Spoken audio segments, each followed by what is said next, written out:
नारायण नारायण नारायण नारायण।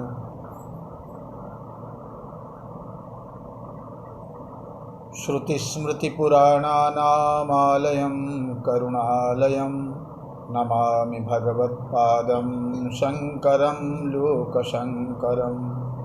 शङ्करं शङ्कराचार्यं केशवं बादरायणं सूत्रभाष्यकृतौ वन्दे भगवन्तौ पुनः पुनः। ईश्वरो गुरुरात्मेति मूर्तिभेदविभागिने व्योमवद्व्याप्तदेहाय दक्षिणामूर्तये नमः। श्रीकृष्ण गोविंद हरे मुरारे, हे नाथ नारायण वासुदेव।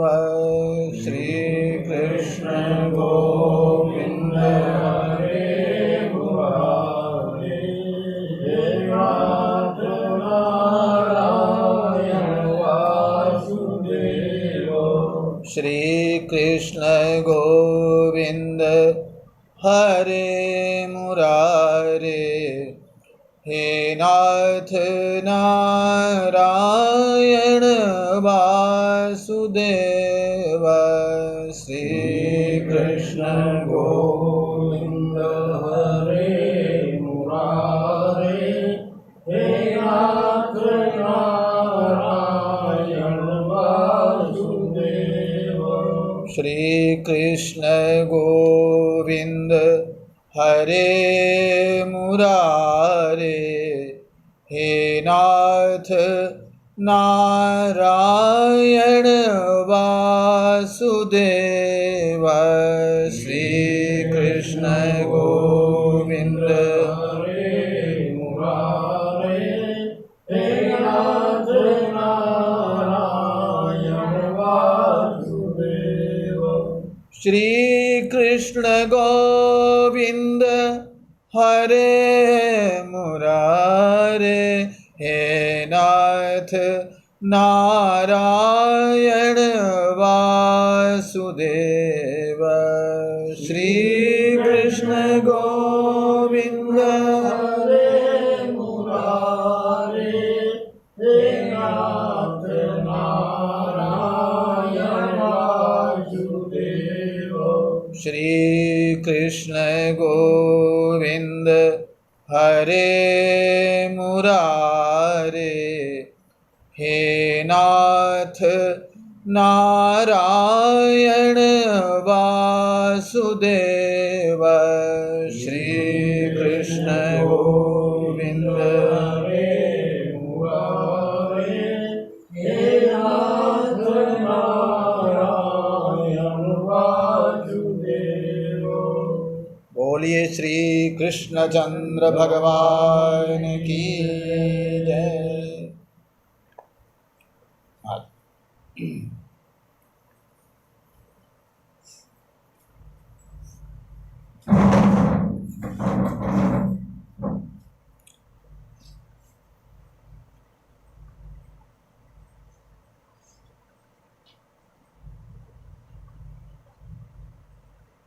श्रीमद् भगवद गीता के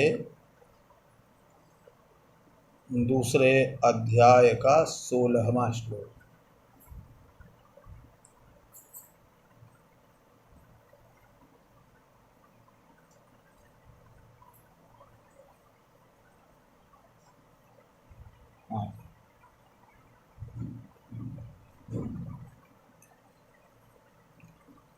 नासतो विद्यते भावो, नासतो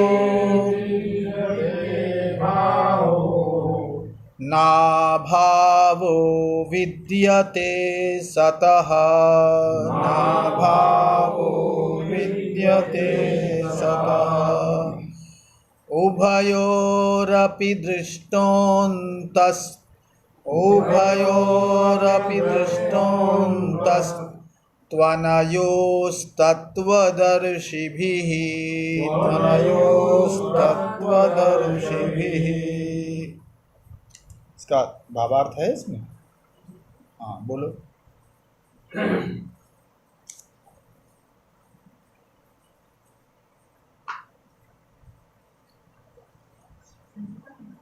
नहीं, हिंदी भावार्थ।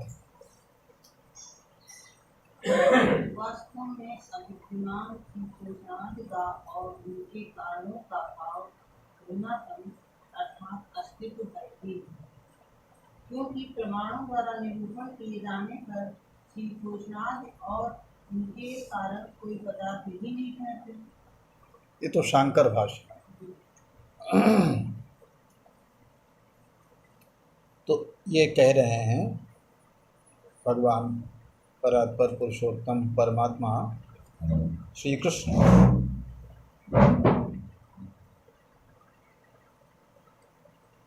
अर्जुन से कहते हैं, ना सतो विद्यते भावो असतः भावो न विद्यते और ना भावो विद्यते सतः सतः अभावो न विद्यते। तो भगवान कहते हैं कि जो असत है उसका भाव नहीं होता और जो सत है उसका अभाव नहीं होता।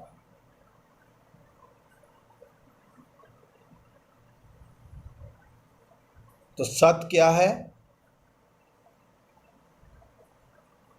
तो कल के प्रसंग में सत कहते हैं सदिति अस्तिता मात्रम।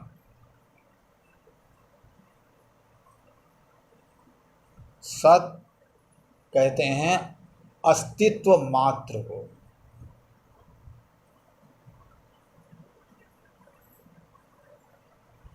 जो निर्धर्मक है, निर्विशेष है, ऐसे अस्तित्व मात्र को सत कहते हैं। जो अस्तित्व सब में है, सूक्ष्म है, एक रस है, नित्य है, निरवयव है, निरंजन है और विज्ञान स्वरूप है, ऐसा जो अस्तित्व मात्र है उसे ही सत कहा जाता है। इन पदों की व्याख्या कल के प्रसंग में हो गई थी।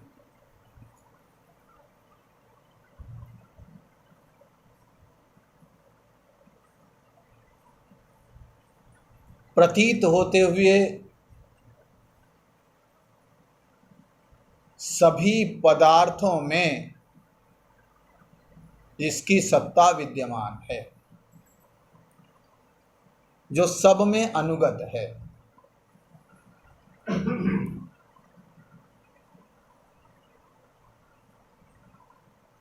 और जिसकी प्रतीति से सबकी प्रतीति हो रही है।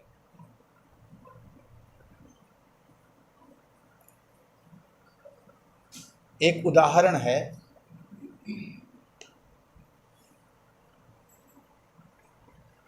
हम दीवार को देख रहे हैं,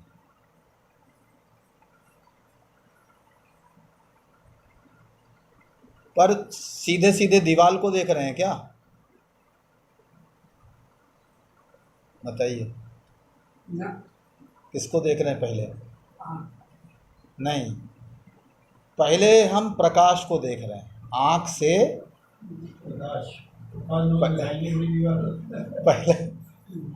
पहले किसे देखेंगे? प्रकाश को। आँख तो साधन है देखने का, तो आँख से हम दीवार देख रहे हैं और दीवार से पहले हम प्रकाश को देख रहे हैं, और कहता ये कोई नहीं है कि हम प्रकाश को देख रहे हैं। कहेंगे यही कि हम दीवार को देख रहे हैं, हम उसको देख रहे हैं, हम इसको देख रहे हैं। हाँ, हम प्रकाश देख रहे हैं। प्रकाश देख के भी, प्रकाश को देखते हुए भी हम प्रकाश को अनदेखा कर रहे हैं, और दीवार को देख रहे हैं, इस व्यक्ति को देख रहे हैं, इस वस्तु को देख रहे हैं, उसको तो देख रहे हैं, लेकिन प्रकाश को देखते हुए भी उसको हम समझ नहीं पा रहे हैं कि हम प्रकाश को पहले देख रहे हैं, है ना। ऐसे ही मनुष्य की, घट की, पट की, मकान की, दुकान की, इनकी सत्ता तो हमें प्रतीत होती है, पर जिसकी सत्ता से इनकी सत्ता है, उसकी सत्ता प्रतीत होते हुए भी हमें प्रतीत नहीं होती है। जिससे हम सबको, जिसकी चेतना से, जिसकी ज्ञान स्वरूपता से हम सबको देख रहे हैं, हाँ, उसको देख के भी, उसको जान के भी हम नहीं जान पा रहे हैं, उसको देख के भी नहीं देख रहे हैं।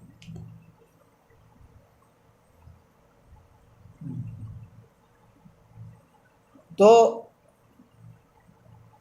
ये जो अस्ति है, अस्ति घटः, अस्ति पटः, ये अस्ति सबके साथ जुड़ा हुआ है, अनुगत है। कल के प्रसंग में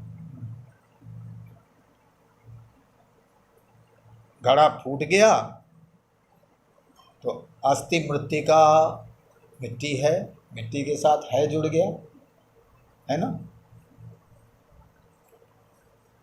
और इस प्रकार से परंपरा से, कारण परंपरा से हम, हाँ, अस्ति जलम, हाँ, जल है, तेज है, वायु है, आकाश है, प्रकृति है, हाँ, और अंत में परमात्मा है, वो जो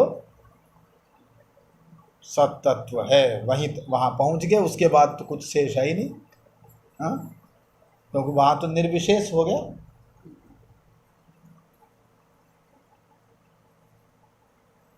और है तो उसके साथ भी है, और जो नहीं है उसके साथ भी है।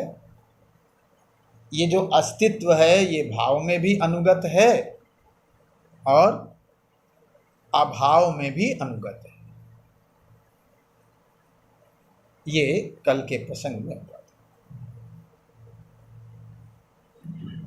अच्छा, अस्तित्व की सिद्धि कब होगी?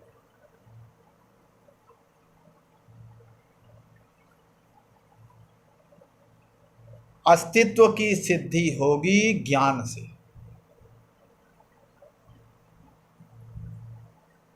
यदि हम अस्तित्व को जानेंगे ही नहीं तो अस्तित्व की सिद्धि कैसे होगी, है ना।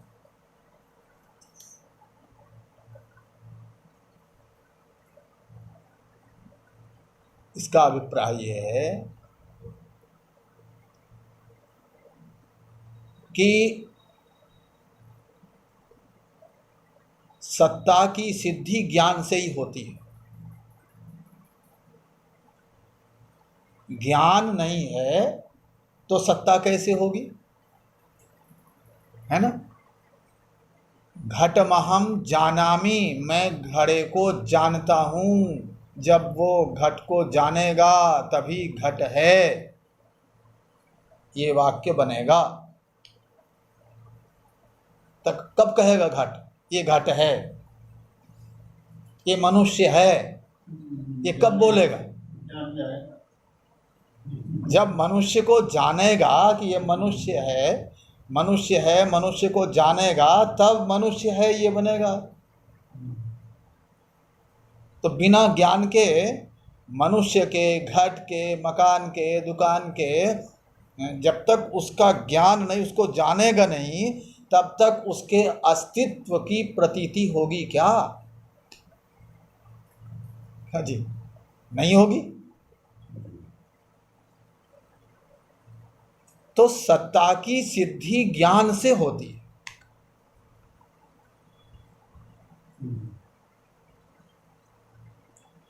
ज्ञान के बिना सत्ता की सिद्धि नहीं है।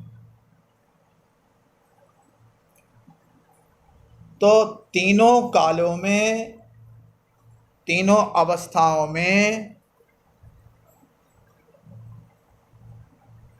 आत्मसत्ता का ज्ञान होता है, इसलिए आत्मसत्ता तीनों कालों में, तीनों अवस्थाओं में विद्यमान है।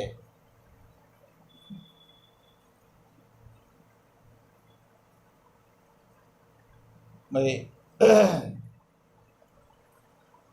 जब बालक थे हम, तब भी मैं हूं ज्ञान होता था कि नहीं? और जब युवा हुए तब भी मैं हूं ये ज्ञान होता था कि नहीं? वृद्ध हो गए तो भी मैं हूं, अहम अस्मि ये ज्ञान होता है कि नहीं? और आगे और वृद्ध हो जाएंगे तो भी अहम अस्मि ये ज्ञान होता होगा कि नहीं? है कि नहीं? तो अहमस्मि इसका ज्ञान, मैं हूं इसका ज्ञान तो तीनों कालों में होता है, और तीनों अवस्थाओं में होता है, और तीनों अवस्थाओं से अलग भी होता है। मैं हूं, अपने अस्तित्व का ज्ञान, अपनी सत्ता का ज्ञान तीनों अवस्थाओं में कौन? पहली अवस्था क्या है? जागृत, है ना? जागृत अवस्था। तो जागृत अवस्था में अहमस्मि, अरे भाई ये है, ये है, ये है, हाँ, आँख से जिसे देखा तो ये है, कान से जिसे सुना तो ये है, और ये है तो अपेक्षा हुई तो मैं हूं। भाई, अपनी सत्ता के बिना, अहम की सत्ता के बिना इदम की सत्ता सिद्ध ही नहीं होगी। जी, अहमर्थ की सत्ता के बिना इदमर्थ की सत्ता सिद्ध नहीं होगी।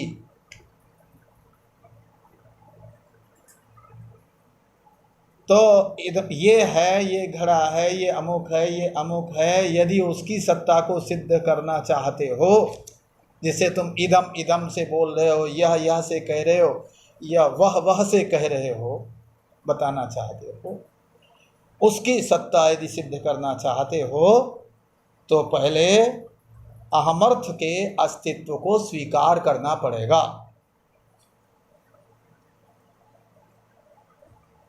है ना? तो जागृत में वो सत्ता है, उस सत्ता की प्रतीति होती है, तभी अन्य की प्रतीति होती है ना? और स्वप्न में भी उस आत्मसत्ता की प्रतीति होती है, ज्ञान होता है। स्वप्न में भी हाँ, अहमस्मि मैं हूं इसका ज्ञान होता है कि नहीं? स्वप्न में भी होता है। अच्छा, सुषुप्ति में होता है कि नहीं? गाढ़ी नींद में मैं हूं, क्यों जी, होता है क्या? तो तो ठीक है, उसमें तो गाड़ी ही तो तुम्हें हैं? कहाँ हो गया। ना हुआ। फिर तो जब एक जगह सत्ता रही दूसरी जगह नहीं रही तब तो असत हो जाएगी, फिर तो आत्मसत्ता असत हो जाएगी, फिर सत कहाँ रही? फिर तो वैसी हो गई जैसे सोने के बाद अनुभव बताता है हाँ कि आज बढ़िया नींद आ गई, ये बात। कैसे जाना उसको। हाँ, सोने के बाद जो है उठते हैं तो स्मरण होता है, अनुभव तो नहीं होता है। हाँ, क्या होता है? स्मरण होता है। अच्छी नींद आई। हाँ, सुखमहम अस्वाप्सम न किंचित अवेदिशम। आज बड़े चैन से सोए, ऐसा सोए आज तो हम बड़े चैन से सोए, और ऐसा सोए जो हम कुछ जान ही नहीं पाए। हाँ, घोड़ा बेच के सोए गए। तो ये जो स्मरण हो रहा है जगने के बाद में, ये स्मरण बिना अनुभव के नहीं होता है। स्मरण जिसका होता है उसका पहले अनुभव होता है, बाद में स्मरण होता है। ये नियम। अनुभूत विषय का ही स्मरण हुआ करता है, अनुभूत विषय ही स्मरण का विषय होता है। हाँ? जैसे हमने पहले छोटे पर अपनी माँ को देखा, उसका अनुभव किया, हाँ, उसके प्यार का अनुभव किया, तो वृद्धावस्था में भी जब माँ नहीं रही तो हम उसका स्मरण करते हैं कि मेरी माँ कितना प्यार करती थी, हाँ, ऐसी थी, ऐसी थी, ऐसे खिलाती थी, ऐसे पिलाती थी। तो जिसका हमने अनुभव किया है, जिसको हमने देखा है, सुना है, जिसका अनुभव किया है, उसी का हम बाद में स्मरण करते हैं। तो मैं सुखपूर्वक सोया, मैं कुछ नहीं जान पाया, तो इसका पहले आपने गाढ़ी नींद के समय अनुभव किया, और जब अनुभव किया तब जगने के बाद आप उसका स्मरण कर रहे हो। यदि अनुभव न किया होता तो स्मरण कैसे करते? और मैं सुखपूर्वक सोया, मैं कुछ नहीं जान पाया, इसमें सबसे पहले अनुभव किसका कर रहे हो? क्यों जी? मैं का। सबसे पहले तो अपने अस्तित्व का अनुभव कर रहे हो। मैं सुखपूर्वक सोया, मैं कुछ नहीं जान पाया, ऐसा सोया कि मैं कुछ नहीं जान पाया। तो इस वाक्य में, इस वाक्य से क्या ज्ञान हो रहा है? सबसे पहले आप अपने अस्तित्व का, हाँ, उस आत्मसत्ता का सबसे पहले आप अनुभव कर रहे हो, है ना? और सत्ता का भी अनुभव कर रहे हो, और ज्ञान का भी अनुभव कर रहे हो, और सुख का भी अनुभव कर रहे हो। क्यों जी? तीनों का अनुभव हो रहा है उस समय। ज्ञान का भी अनुभव हो रहा है, सुख का भी अनुभव हो रहा है। बड़े चैन से सोया, सुखपूर्वक सोया, तो सुख का, है ना, अनुभव हो रहा है कि नहीं? प्रियता का अनुभव हो रहा है। और मैं कुछ नहीं जान पाया, मैं कुछ नहीं जान पाया, इसका अर्थ, अरे कुछ नहीं जान पाया तो कुछ नहीं जान पाए को तो जान पाया, हाँ? न जानने को तो जान रहे थे आप, अज्ञान का तो ज्ञान हो रहा था। हाँ? तो ज्ञान भी है वहां, सुख भी है और सत्ता भी है, तीनों हैं। तो ऐसे में सुषुप्ति में भी अपने अस्तित्व का ज्ञान हो रहा है। अस्तित्व का ज्ञान हो रहा है कि नहीं सुषुप्ति में? अच्छा, समाधि में भी अपने अस्तित्व का ज्ञान होता रहता है।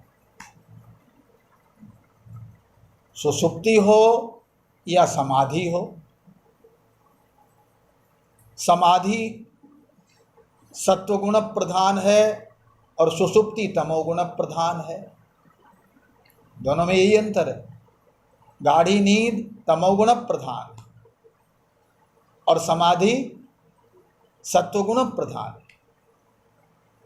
समाधि में ज्ञान की मुख्यता है और सुषुप्ति में अज्ञान की मुख्यता है।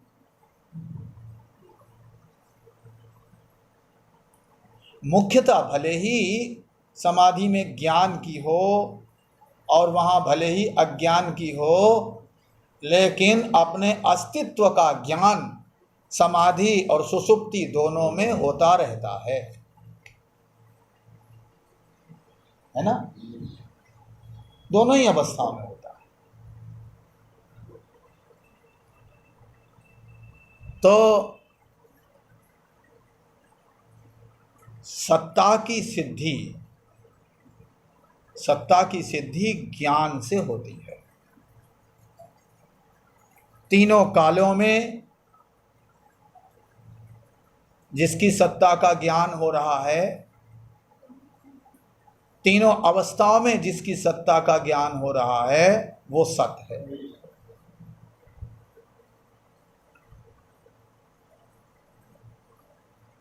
तो ज्ञान से सत्ता सिद्ध होती है और ज्ञान की सत्ता सदा बनी रहती है ना? क्योंकि सत्ता की सिद्धि ज्ञान से होगी तो ज्ञान सदा होता रहेगा अपने अस्तित्व का। तो ज्ञान सदा रहेगा कि नहीं? है ना? थोड़ा घुमा फिरा के है भाई। अस्तित्व का ज्ञान होगा सदा, सुषुप्ति में भी होगा, समाधि में भी होगा, हाँ, जागृत में भी होगा, स्वप्न में भी होगा। तो अस्तित्व भी रहेगा और ज्ञान भी रहेगा। हाँ?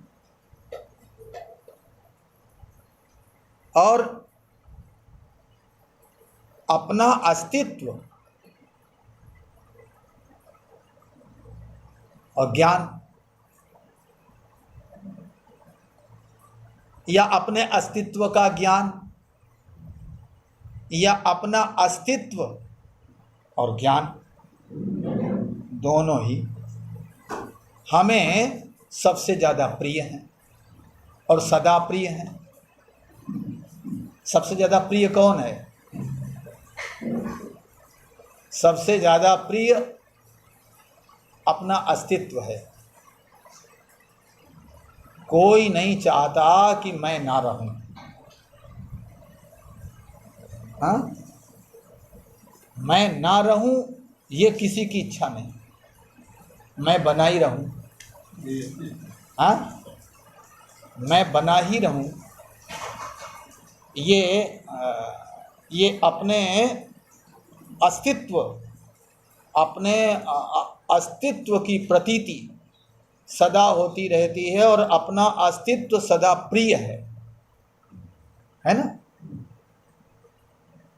हर देश में मैं रहूं, हर काल में मैं रहूं, हाँ, मैं इससे भी मिलूं, मैं उससे भी मिलूं,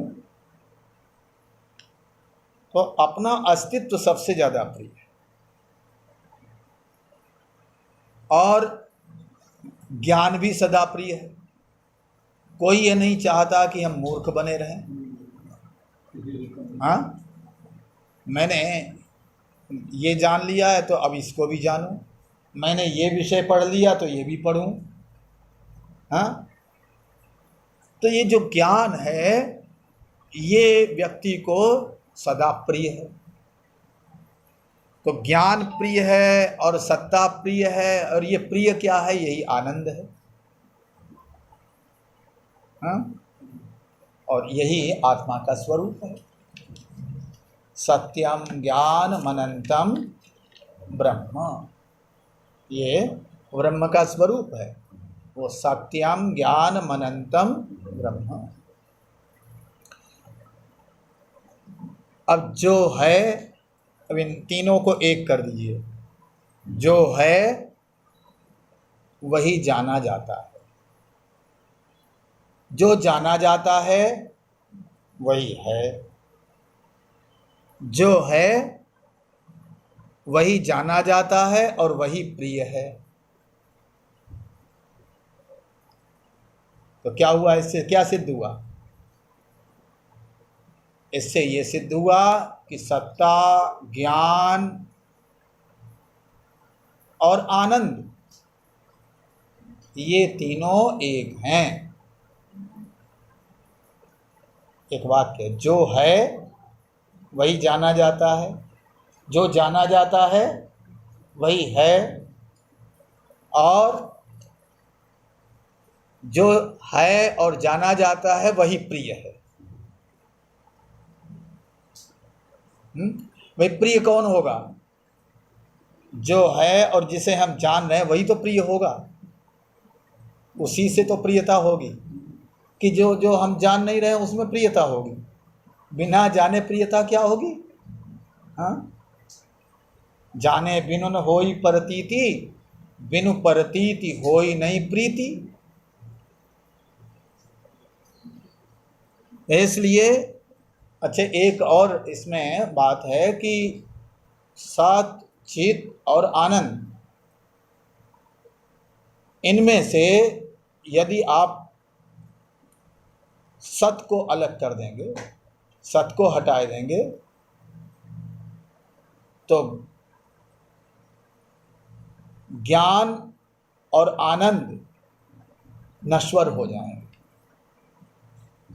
हाँ, असत हो जाएंगे। और ऐसा आनंद जो मिटने वाला है वो तो दुख देने वाला हो जाएगा। हाँ, ऐसा ज्ञान जो मिटने वाला है उससे तो जड़ता अंत में आवेगी। तो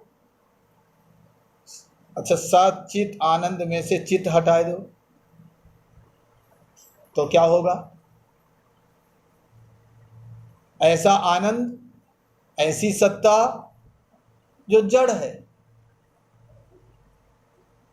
अब आनंद को हटा दो, सच्चित आनंद में से आनंद हटा दो, तो फिर आनंद के बिना सच्चित में प्रियता ही नहीं। भाई आकर्षण कहाँ होगा? आनंद में। और यदि आनंद ही नहीं है, हाँ, सत्ता और ज्ञान के साथ, तो आकर्षण ही नहीं होगा, है ना? आकर्षण तो आनंद में होता है। तो इसलिए तीनों एक ही तत्व के ये तीनों नाम हैं। तो ये सन्मात्र, तो सत पद से यहाँ चित भी ले लिया जाएगा, सत पद से आनंद भी ले लिया जाएगा, सत चित आनंद तीनों ले लिए जाएंगे, ये अभिप्राय। हाँ, अब यहाँ श्री मधुसूदन सरस्वती जी महाराज कहते हैं, सत किसे कहते हैं? उन्होंने परिभाषा बताई सत की। एक सत की परिभाषा तो आपने श्री शंकरानंद जी महाराज ने जो परिभाषा की है, तो श्री मधुसूदन सरस्वती जी महाराज कहते हैं, यत् कालतो देशतो वस्तुतो वा परिच्छिन्नम तद असत।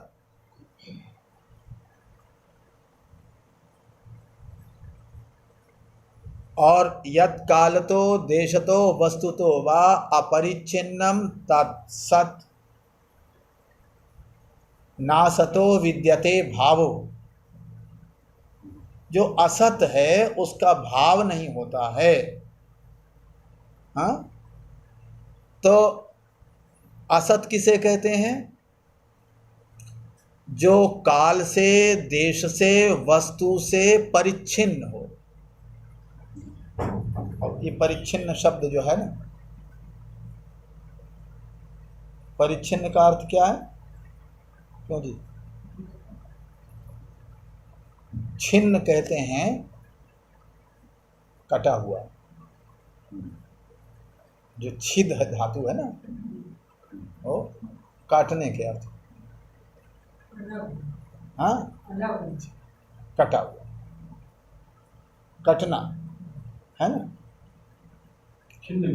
हाँ, तो और परिच्छिन्न, परितः छिन्न, चारों ओर से कट गया, चाहे अलग हो गया कह दो, जैसे आप बोल रहे हो, कट गया या अलग हो गया जैसे। अब काल परिच्छिन्न किसे कहेंगे? काल ने जिसे काट दिया। और काल ने काट दिया, कैसे काटेगा काल? बोले भाई ये शरीर जो है ना, इसकी अवस्था 80 वर्ष की है। तो ये जो 80 वर्ष हैं, इन 80 वर्ष की सीमा ने क्या किया? इस शरीर को काल से काट दिया, छिन्न कर दिया। अब बस 80 वर्ष का ही हो गया ना, आगे का हाँ कट गया।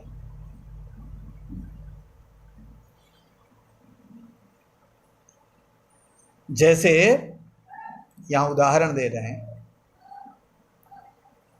यथा घटादि जन्म विनाशशीलम। जैसे घट आदि वस्तु जन्म उनका होता है और विनाश होता है।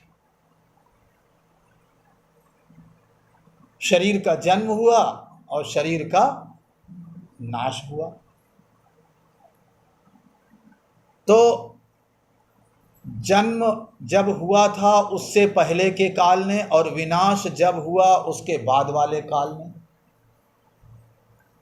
हाँ, जन्म जब हुआ उससे पहले के समय ने, और जन्म जब विनाश, मृत्यु जब हो गई उसके बाद के समय ने क्या किया?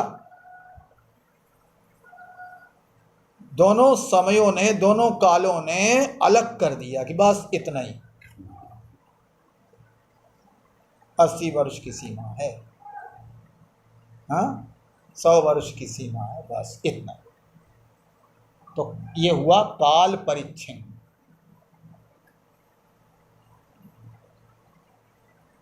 और दूसरा होता है, यहाँ ये कह रहे हैं कि प्राक कालेन परकालेन च परिच्छिद्यते ध्वंस प्रागभाव प्रतियोगित्वात्। वो काल के द्वारा परिच्छिन्न हो जाता है। क्यों? बोले ध्वंस प्रागभाव प्रतियोगित्वात्। ये थोड़ा सा न्याय का शब्द है, न्याय दर्शन का। दो प्रकार के अभाव होते हैं, एक तो प्रध्वंसा भाव और दूसरा होता है प्राग भाव, है ना। प्राग भाव कहते हैं वस्तु के, व्यक्ति के जन्म से पहले वाला अभाव, उसको बोलते हैं प्राग भाव। वस्तु की उत्पत्ति से पहले जो वस्तु का अभाव था, हाँ, मकान बनने से पहले जो मकान का अभाव था, नहीं बना था, अभाव था, तो वो हो गया मकान का प्राग भाव। और मकान जब खंडहर हो गया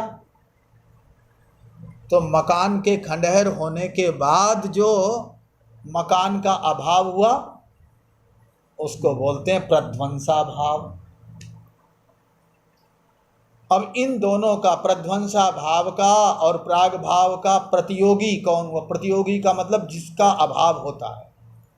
तो किसका अभाव हुआ? मकान का।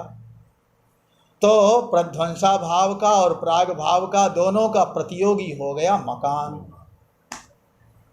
ऐसे ही जिनकी उत्पत्ति होती है, जिनका विनाश होता है, वे सभी प्राग भाव और प्रध्वंसा भाव के प्रतियोगी हैं।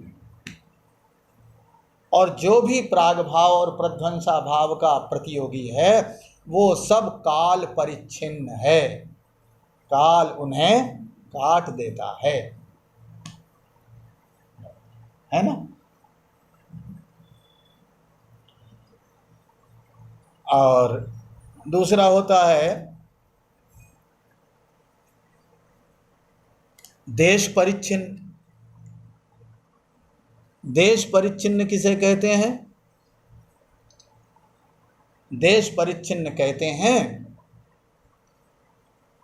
मूर्त वस्तु होने के कारण एक देश में है, एक देश में नहीं है। बिठूर में है और कानपुर में नहीं है, तो कानपुर में अभाव हो गया ना। बिठूर में है शरीर और कानपुर में नहीं, तो कानपुर में अभाव इस शरीर का। तो ये हो गया सर्वदेशावृत्तित्वात्, सब देशों में आवृत्ति होने के कारण, सब देशों में न रहने के कारण जो भी मूर्त पदार्थ होते हैं वे सब देश परिच्छिन्न होते हैं। तो देश, काल, वस्तु, इन तीनों से जो परिच्छिन्न नहीं है उसी को सत कहते हैं। और देश, काल, वस्तु, इन तीनों से जो परिच्छिन्न है उसी को असत कहते हैं। अभी एक रह गई, समय हो गया, इसलिए एक जो वस्तु परिच्छेद है उसको कल के प्रसंग में, और फिर तत्वदर्शी क्या है ये भी कल के प्रसंग में होगा कि तत्वदर्शी किसे कहते हैं। आगे का जो है ना प्रसंग, तत्वदर्शिना, तो तत्व क्या है और तत्वदर्शी कौन है, ये सब कल के सत्र में। बोले श्री कृष्णचंद्र भगवान की जय। श्री कृष्ण गोविंद हरे मुरारे, हे नाथ नारायण वासुदेव। श्री कृष्ण गोविंद हरे मुरारे, हे नाथ नारायण वासुदेव। श्री कृष्ण गोविंद हरे मुरारे, हे नाथ नारायण वासुदेव। श्री कृष्ण गोविंद हरे मुरारे, हे नाथ नारायण वासुदेव। बोले श्री कृष्णचंद्र भगवान की।